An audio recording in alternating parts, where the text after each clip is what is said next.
നമ്മുടെ രാജ്യം ഇന്ന് വളരെ വലിയൊരു പ്രതിസന്ധിയെ നേരിട്ടുകൊണ്ടിരിക്കുകയാണല്ലോ. അവിടെ പലയിടത്തും നിങ്ങൾ ഓക്സിജൻ്റെ ചർച്ചകളും കണ്ടു കാണും. അത്തരത്തിൽ ഇന്ന് മിക്കവരും അന്വേഷിക്കുന്ന ഒരു സാധനമാണ് പൾസ് ഓക്സിമീറ്റർ എന്നത്. ആവശ്യക്കാർ ഏറിയതോടെ ഓൺലൈൻ സൈറ്റുകളിൽ ഇവയുടെ വിലയും വർദ്ധിച്ചത് ഏവരും ശ്രദ്ധിച്ചിരിക്കുമല്ലോ. ഏതായാലും ഈ വീഡിയോയിലൂടെ ഒരു പൾസ് ഓക്സിമീറ്റർ എന്നാൽ എന്താണെന്നും അവയുടെ പ്രവർത്തനത്തെക്കുറിച്ചുമൊക്കെയാണ് പരിചയപ്പെടുത്തുന്നത്.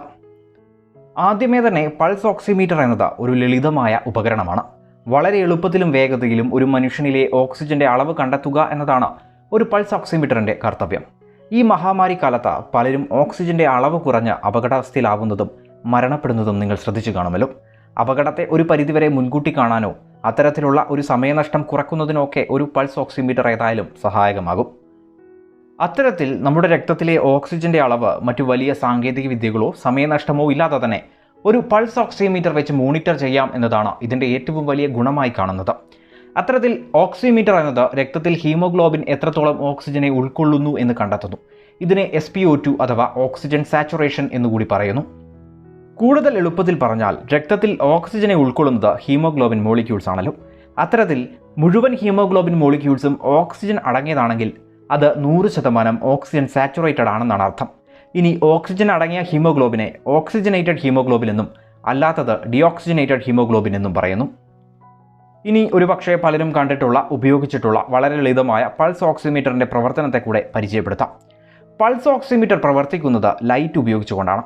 ലൈറ്റ് എമിറ്ററിൽ നിന്ന് ലൈറ്റ് ശരീരത്തിലൂടെ കടന്ന് ലൈറ്റ് ഡിറ്റക്ടറിലേക്ക് കടത്തിവിടുന്നതാണ് ഓക്സിമീറ്ററിൻ്റെ ലളിതമായ വർക്കിംഗ് പ്രോസസ്സ്. ഇത്തരത്തിൽ ഇവയ്ക്കിടയിൽ വിരൽ കൂടി വയ്ക്കുമ്പോൾ ഈ ലൈറ്റുകൾക്ക് ഇതിലൂടെ കടന്നുപോയിട്ട് വേണം ഡിറ്റക്ടറിലേക്ക് എത്താൻ. ഇനി ശ്രദ്ധിക്കേണ്ടത് ഓക്സിജനേറ്റഡ് ഹീമോഗ്ലോബിനും ഡിയോക്സിജനേറ്റഡ് ഹീമോഗ്ലോബിനും ലൈറ്റിനെ അബ്സോർബ് ചെയ്യുന്നത് 2 അളവിലാണ്, അഥവാ 2 തരത്തിലാണ്. ഈ പ്രക്രിയയാണ് സത്യത്തിൽ പൾസ് ഓക്സിമീറ്റർ ഉപയോഗിക്കുന്നതും. പൾസ് ഓക്സിമീറ്റർ ഉപയോഗിക്കുന്നത് 2 തരം ലൈറ്റുകളാണ്. ഒന്ന് റെഡ് ലൈറ്റ് ആണ്. ഇതിൻ്റെ വേവ് ലെങ്ത് എന്നത് ഏകദേശം 650 നാനോമീറ്റർ ആണ്. മറ്റൊന്ന് ഇൻഫ്രാറെഡ് ആണ്. വേവ് ലെങ്ത് എന്നത് ഏകദേശം 950 നാനോമീറ്റർ.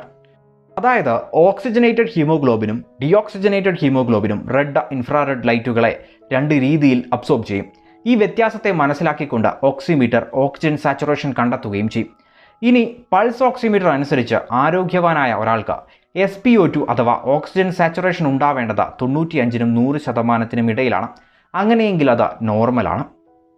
ഇനി SpO2 എന്നത് 91-നും 94%-നും ഇടയിലാണെങ്കിൽ അത് മൈൽഡ് ഹൈപ്പോക്സീമിയായി കണക്കാക്കും. ചെറിയ രീതിയിലുള്ള ആരോഗ്യ പ്രശ്നമുള്ളവർക്കൊക്കെ 90-ന് മുകളിലെങ്കിലും SpO2 ഉണ്ടാവേണ്ടതാണ്. ഇനി SpO2 ലെവൽ 86-നും 90%-നും ഇടയിലാണെങ്കിൽ അത് കണക്കാക്കുന്നത് മോഡറേറ്റ് ഹൈപ്പോക്സീമിയ എന്ന നിലയിലാണ്. ഇനി അത് 85%-ന് താഴെയാണെങ്കിൽ അത് സിവിയർ ഹൈപ്പോക്സീമിയയും കണക്കാക്കുന്നു. ഇനി പ്രത്യേകം ഓർക്കേണ്ട ഒന്ന്, പല കാരണങ്ങൾ കൊണ്ടും പൾസ് ഓക്സിമീറ്ററിൻ്റെ ആക്യുറസി മാറാം. അത് വിരലിൻ്റെ വലിപ്പം മുതൽ ബാധകമാണ്. തൊലിയുടെ തടിപ്പ്, ശരീരത്തിൻ്റെ അനക്കം, വിരലിലെ നെയിൽ പോളിഷ് തുടങ്ങി പല കാരണങ്ങൾ പൾസ് ഓക്സിമീറ്റർ റീഡിങ്ങുകളിലെ ആക്യുറസി കുറച്ചേക്കാം. എന്നിരുന്നാലും ഏറെക്കുറെ കൃത്യതയോടെ തന്നെ വളരെ എളുപ്പത്തിലും വേഗത്തിലും നമുക്ക് റീഡിംഗ് തരുന്നു എന്നതാണ് പൾസ് ഓക്സിമീറ്ററിൻ്റെ ഏറ്റവും വലിയ ഉപയോഗം. അത് ഈ കാലത്ത് നിർണായകവുമാണ്.